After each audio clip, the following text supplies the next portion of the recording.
você que está em casa, o Vida Saudável está no ar. Por aqui a gente segue, obedecendo às normas de segurança, as medidas sanitárias, orientações da Organização Mundial de Saúde e por isso todas as nossas entrevistas continuam sendo feitas virtualmente. E olha, nesse momento é importante lembrar para você de casa que mesmo com a flexibilização do comércio, aqui em Natal, em todo o Rio Grande do Norte, é preciso manter os cuidados, o uso da máscara, o uso do álcool gel, evitar aglomerações.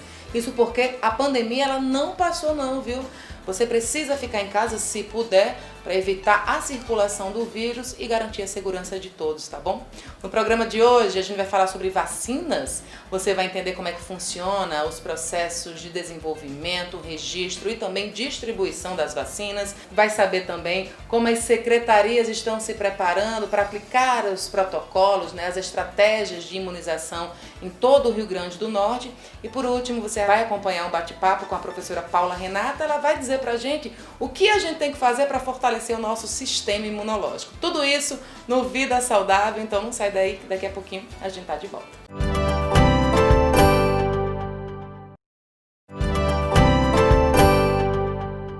Nesse primeiro bloco, então, se acompanha a entrevista com o professor Matheus Pedrosa, ele que é do Departamento de Farmácia, entende tudo sobre vacinas. Há algum tempo já a gente consegue perceber essa corrida em busca da vacina da Covid-19. Por enquanto, algumas já estão em fase de teste, inclusive com seres humanos, mas a expectativa é que essa vacina só fique pronta mesmo no próximo ano.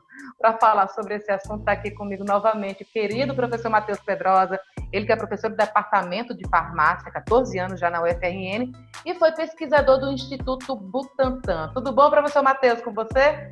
Tudo bem, Luísa. É uma satisfação poder falar com você e falar com seus telespectadores sobre esse tema tão importante e atual, que é o tema de desenvolvimento de vacinas contra a Covid-19, essa pandemia que acomete o mundo todo, Então, a gente espera que consigamos produzir, que as universidades que estão à frente dos principais países possam produzir essa vacina em tempo recorde, lembrando que uma vacina é uma preparação farmacêutica, à base de antígenos que vão simular a infecção natural sem causar a doença no indivíduo. Então, normalmente, o desenvolvimento de uma vacina, ela dura entre 5 e 15 anos.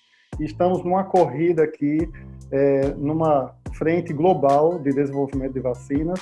São mais de 160 candidatos e agora, atualmente, 4 candidatos sendo testados em humanos, que é a penúltima fase.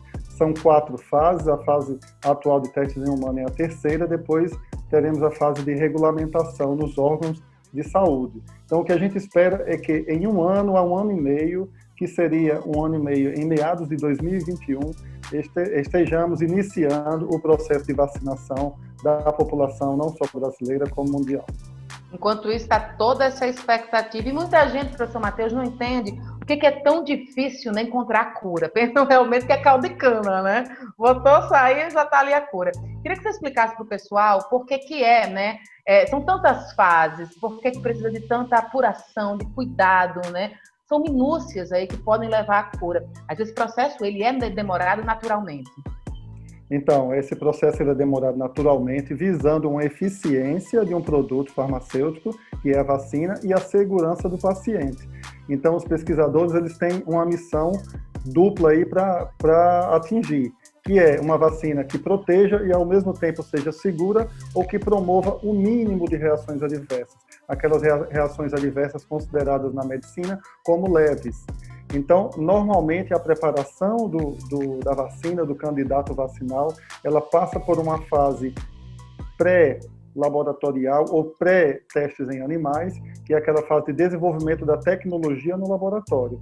Depois disso, a vacina é submetida a mais 4 fases, que são as fases de testes em animais, em humanos e depois a regulamentação. Então, somadas essas fases, que são uma fase pré-clínica e 4 fases clínicas, a vacina pode levar até 15 anos.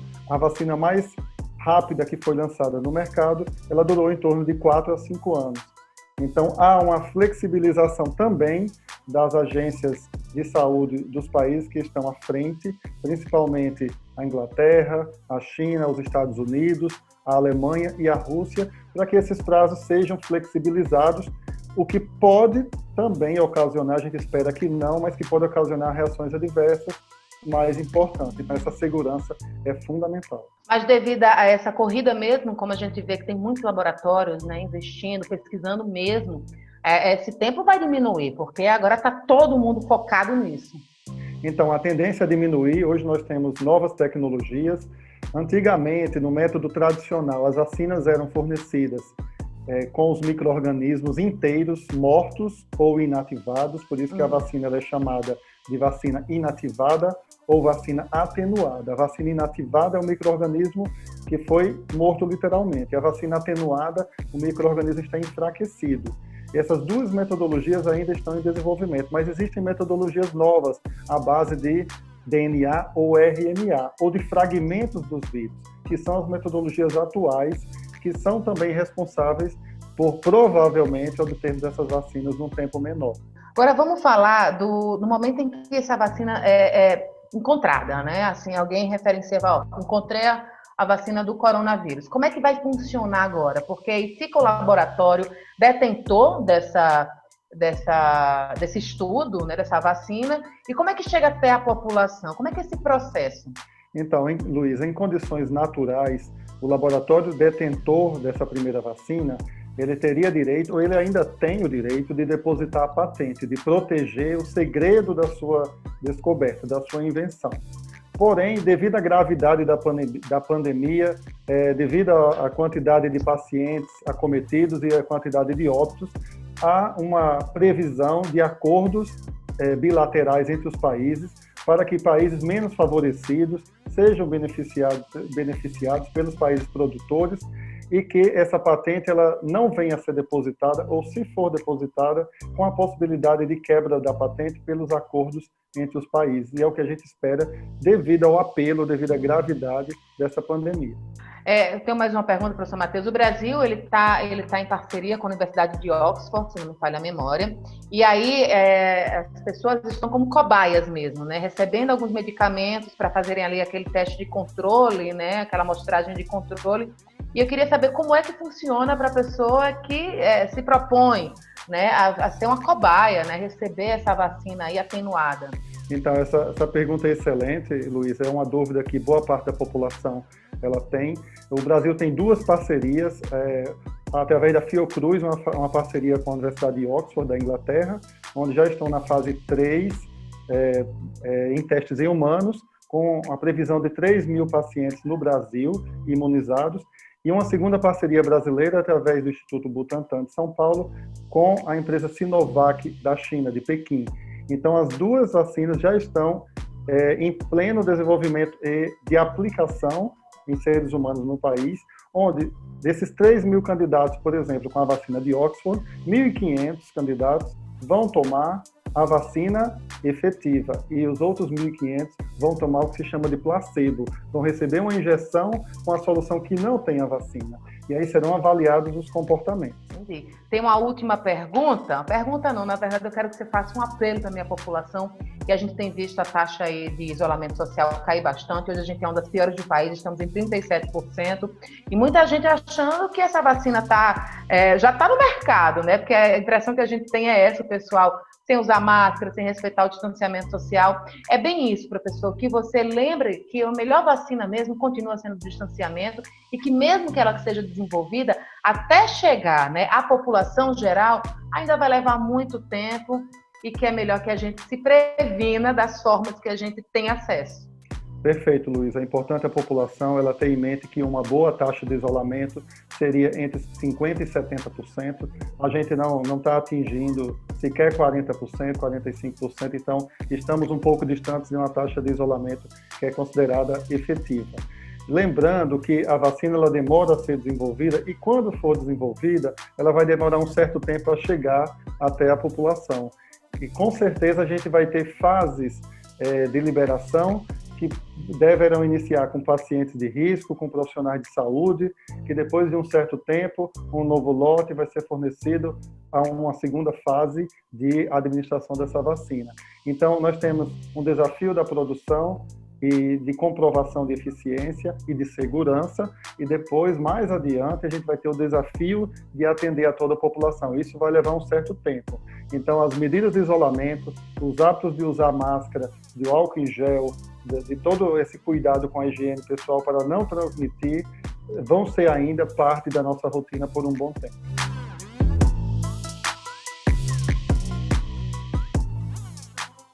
Não sai daí que depois do intervalo tem mais vida saudável para você. Até lá!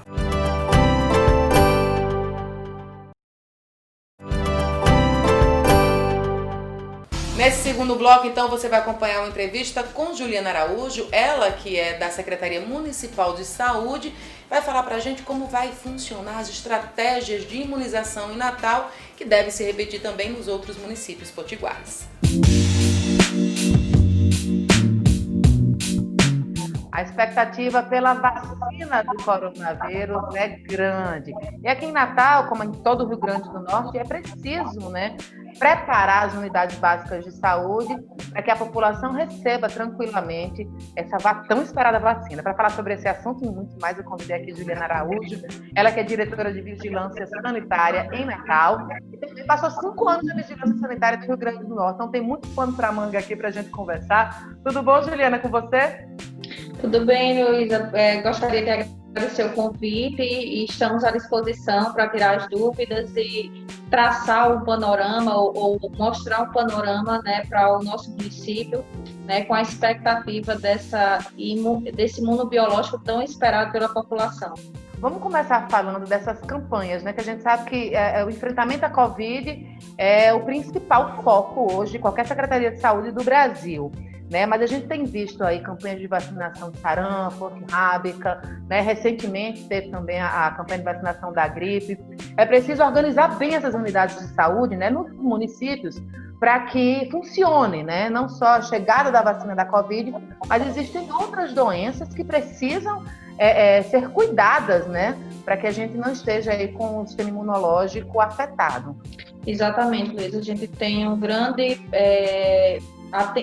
atenção em relação à prevenção das doenças, a importância de evitar a co-circulação viral, ou seja, a circulação de mais de um vírus no mesmo período, para que a gente não tenha surtos ao mesmo tempo. Então, existem alguns vírus que são causadores de surtos, como a febre amarela, como o vírus do sarampo, como o vírus da gripe, H1N1, H3N2, ou influenza B. Então, todos esses vírus, eles são imunopreveníveis, ou seja, eles têm vacina específica para eles, e nesse momento que a gente tem que traçar uma estratégia para evitar qualquer tipo de abalo na imunidade da população, a gente tem que estar com essas coberturas bem estabelecidas. Então, o município de Natal, ele traça uma estratégia de distribuir nas 63 salas de vacinas do seu município todas essas vacinas para que a população tenha uma cobertura adequada e faz o chamamento dessa população para que elas, dentro da faixa etária que esteja estabelecida aquela vacina, ela tenha a aplicação desse imunobiológico para evitar doenças que venham a ter co-circulação com o coronavírus. Ju, me fala um pouco da expectativa que está sendo, especialmente para vocês que trabalham na área de saúde, a chegada dessa vacina.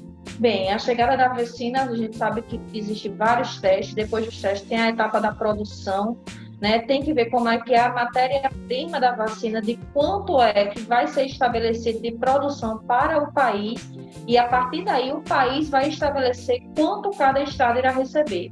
Com certeza ela vai estabelecer grupos prioritários, com certeza através dos estudos de letalidade, qual foi o grupo que mais foi a óbito, qual foi o grupo que mais agravou, que mais internou, e a partir daí ela estabelece por etapas, como é o caso da H1N1, que estabelece os grupos de risco, aquele que tem mais possibilidade de ir a óbito, e através disso ele estabelece quais serão os grupos por etapa a ser vacinado.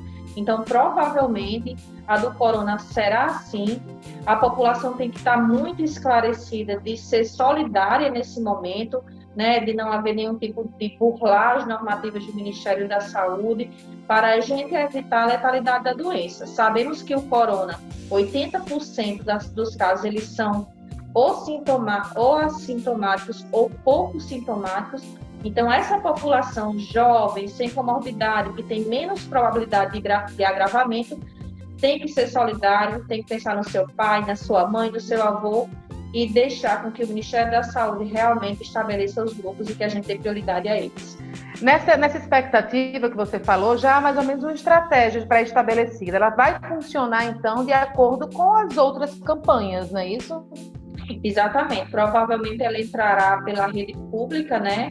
E talvez até pelo privado, se conseguir matéria-prima suficiente, e estabelecerá prazos para aqueles grupos serem vacinados e, quem sabe, com a maior produção, ele entrar como uma vacina de rotina. Mas o esperado mesmo é que ele entre em forma de campanha, com grupos específicos a serem vacinados, com etapas a serem obedecidas e estabelecidas. Vamos aproveitar a carona, então, que a gente sabe que agora começou a vacinação aí contra o sarampo.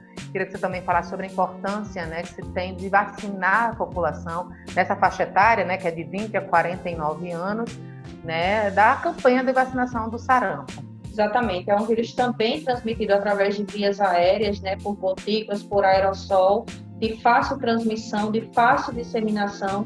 Então, para que a gente evite a co-circulação de vários sorotipos de vírus, corona, sarampo, H1N1, tem que ter uma cobertura adequada. Sabemos que o nosso estado, nossos municípios ainda têm uma cobertura aquém do estabelecido dos 90% pelo Ministério da Saúde, e a gente precisa fortalecer que a população busque esse serviço, ou seja, temos alguns estados que já tiveram surto, Rio de Janeiro, Rio Grande do Sul, e a gente não pode deixar brecha para que esse surto também venha para o nosso estado, e a gente só pode evitar através de uma cobertura adequada, que é da vacinação. Ju, por último, então, eu queria que você deixasse um recado para o pessoal que está nos acompanhando, especialmente no que diz respeito a essa sensação, né, de que a pandemia passou, porque a gente tem visto muita gente nas ruas sem respeitar o isolamento social, sem respeitar o uso de máscara, né, que são coisas tão básicas. Parece que as pessoas já estão achando mesmo que a vacina já está pronta. E aí o que se vê hoje é uma taxa de isolamento de 37%, que é uma das mais baixas do país. Exatamente, a gente tem que saber que somos protagonistas dessa queda na transmissão. Então, se a gente foge desse protagonismo enquanto população, nós teremos uma queda, né, no isolamento e, consequentemente, um aumento da transmissão da doença, podendo atingir novos picos. Há 4 semanas, o município de Natal vem caindo, vem tendo uma taxa de letalidade menor, vem reduzindo uma taxa de variação de transmissão também, mas caso isso tenha qualquer tipo, né, de intervenção negativa, a gente pode vivenciar novos picos da doença. Então, quando o vírus entra, ele não sai, ele permanece, ele vira um vírus de circulação constante entre a população, e só evitaremos a transmissão maior se a gente respeitar as regras de distanciamento social. Então, o uso de máscara, o respeito em relação a estabelecimentos, o distanciamento, né, de saber a higienização adequada das mãos, não tocar olhos, nariz e bocas, evitar contatos, superfícies de uso comum, como telefones, teclados, mesas, sempre estarem higienizados com álcool 70, é importante para que a população seja protagonista e continue com o índice de queda de transmissão no nosso município. Tem mais vida saudável para você, mas é daqui a pouco, viu? Depois do intervalo. Até já.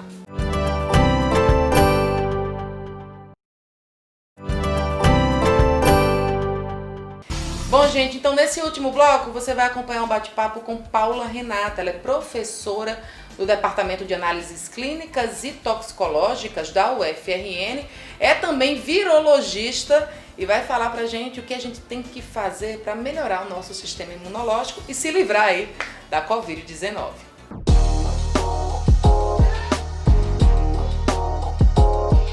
Temos temos discutido bastante a possibilidade da chegada da vacina. Mas enquanto a vacina não chega, é importante que a gente cada vez mais, né, consiga fortalecer o nosso sistema imunológico para daí, né, impedir a infecção de vírus como o coronavírus. Para falar sobre esse assunto e muito mais, eu convidei aqui a professora Paula Renata, do Departamento de Análises Clínicas e Toxicológicas da UFRN, e ela também é doutora em imunologia, né? Então, assim, melhor que ninguém para falar sobre esse assunto aqui com a gente. Tudo bom com você, Paula? Tudo bom, estou à disposição, né, para o que for necessário para tirar as dúvidas, né, dentro dessa temática. Professora, eu comecei falando da necessidade, né, da importância da gente fortalecer o nosso sistema imunológico, né? Eu digo não só para a infecção do coronavírus, da Covid-19, mas também de outros vírus que estão circulando aqui, né? Sarampo, a gripe, porque um acaba podendo facilitar a entrada do outro, correto? Eu não acredito muito assim na facilitação, né, de um entrar e assim a pessoa se infectar e isso favorecer que ela tenha uma suscetibilidade maior para ter outra infecção, né? Isso não dá para a gente interpretar dessa forma. Mas, com relação à imunidade, a gente sabe que algumas medidas são importantes para que a pessoa esteja pronta para responder contra o patógeno, né? Entre elas, ter uma alimentação balanceada, ela dormir, né, de forma adequada, a prática de exercícios, não fumar e também a questão da hidratação, que é muito importante. Mas são medidas que vão auxiliar para que a pessoa tenha um sistema funcionando bem, mas isso não impede que ela se infecte, né? Porque não tem ainda nenhuma medida, pensando aí na Covid-19, né, que é um assunto que tem sido bastante explorado nos últimos meses, que a pessoa ela não tem ainda como fazer essa profilaxia, né? A não ser... Não temos uma vacina. Não temos uma vacina e nenhum tratamento ainda comprovadamente eficaz. Professora, a gente tem visto muito algumas respostas imunológicas diferentes, assim, talvez assim, se fala muito da carga viral, a quantidade de carga viral, né, que o paciente ele recebe, isso pode determinar a forma que ele de repente vai desenvolver os sintomas, mas dizem muito da questão da preservação do sistema imunológico. Quanto mais forte a pessoa tiver, parece que dificulta, né? Então a entrada do vírus, não sei. Sim, se a pessoa tiver uma boa resposta imunológica, ela vai rapidamente conseguir controlar a infecção. Isso diferencia entre os indivíduos, né? Porque nós temos formas diferentes de combater o patógeno. Então, tem pessoas que são bons respondedores e rapidamente ficam bem, que vão ter só sintomas leves. E tem aqueles não, que vão demorar um pouco mais, porque a resposta ela vai ser direcionada para um lado que vai demorar um pouco mais. O que a gente espera e o que a gente vê, né, por exemplo, na Covid-19, é que a maioria das pessoas vão ter sintomas leves porque tem uma boa resposta, mas tem pessoas que não, que demoram um pouco mais. Mas a gente não pode também interpretar essa temática levando em consideração só a resposta imune, mas também levar em consideração alguns fatores que a gente tem observado que podem contribuir para que a pessoa agrave, né? Como também as doenças já de base, né? A pessoa que tem problema, né, de cardiovascular, né, com hipertensão. Também, exatamente, tudo isso vai contribuir. Então a pessoa até tem uma resposta boa, mas como ela tem essa doença de base, isso pode ajudar com que ela agrave. Professora, a gente já tem algum estudo, né, que possa dizer aí quanto tempo dura essa imunidade no organismo das pessoas, né? Se a gente consegue ficar livre uma vez que a gente contrai a Covid? Assim, o tempo que a gente teve até agora para fazer o estudo é muito curto ainda para avaliar esse tipo de temática, assim, para saber se realmente tem uma indução de memória a longo prazo. Mas observando estudos que já realizados com outros coronavírus, como aquele que causou o surto em 2002, 2003, né, o SARS-CoV, que é muito semelhante ao SARS-CoV-2, que as pessoas elas ainda produziam anticorpos até 2 anos após a infecção. Isso é um dado assim, que é muito bom. Porém, como a gente tem um curto prazo de tempo ainda com relação à pesquisa do SARS-CoV-2, a gente não pode afirmar que isso acontece também. Tem alguns trabalhos mostrando que parece que a pessoa que pegou a primeira vez pode se reinfectar, né? Pode ter um segundo episódio, mas ainda não tem nada consistente que demonstre que realmente, de fato, né, nós temos isso, porque as técnicas que eles têm utilizado para fazer a pesquisa do vírus é uma técnica de biologia molecular. A gente identificar que o RNA viral está presente na amostra não significa que o vírus está lá, né, que o vírus completo está lá.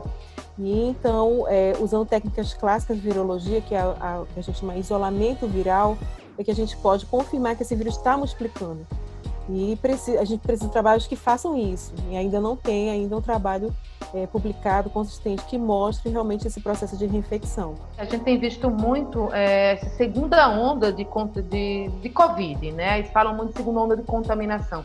Então, não dá para a gente determinar se é uma reinfecção ou se são novos casos, né, que estão aparecendo.